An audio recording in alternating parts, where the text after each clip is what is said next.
नमस्कार today flash news को स्वागत करुच्ची मु अमूल्य जेना।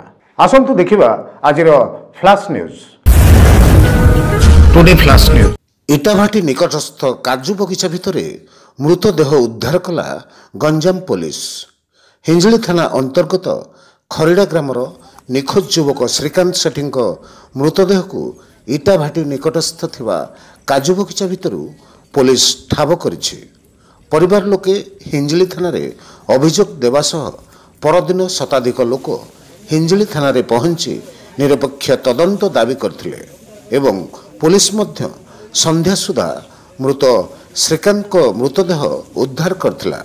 तदंत जारी रहिछि। गंजाम जिला प्रतिनिधि Krishnachandra Samantaray report.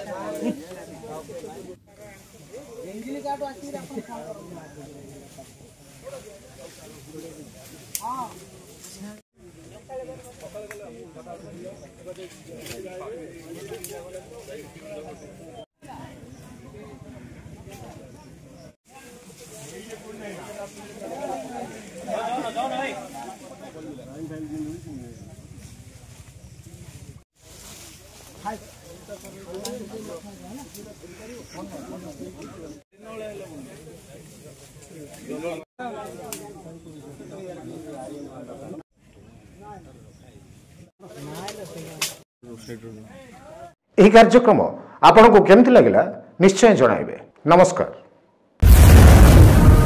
Today flash news.